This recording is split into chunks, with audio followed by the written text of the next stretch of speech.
गुरुचरित्र पारायणचा आजचा पहिला दिवस आहे. मंडल मांडणी झालेली आहे. सकाळची आरती भक्तिभावाने पार पडली. आरतीनंतर थोडंसं गुरुचरित्र वाचन बाकी होतं, ती सुद्धा सेवा पूर्ण करण्यात आली.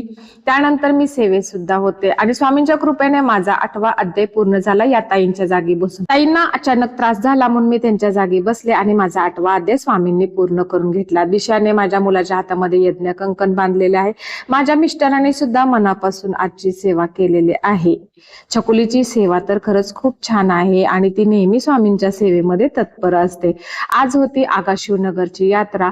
मी तिथं गेले, देवीची ओटी भरली आणि त्यानंतर मी सायंकाळी पुन्हा केंद्रात आले तर औदुंबर प्रदक्षिणा चालू होती. औदुंबर प्रदक्षिणा झाली, त्यानंतर स्वामींचा जय जयकार झाला आणि सायंकाळची 6ची आरतीचा टाइम. आजी आरतीच्या वेळेस बसलेल्या होत्या प्रहरी सेवेसाठी. अशा प्रकारे सायंकाळची मस्त अशी आरती झाली. सायंकाळच्या वेळेस सुद्धा बरेच सेवेकरी सेवेसाठी आलेले होते, बाबा सुद्धा आलेले होते. त्यानंतर रात्री 11 वाजता बाहेर गावावरून सेवेकरी आलेले होते रात्रभर प्रहरी सेवेसाठी. अशा प्रकारे होता आजचा दिवस. कसा वाटला कमेंट बॉक्स मध्ये सांगा. श्री स्वामी समर्थ. जय जय स्वामी समर्थ.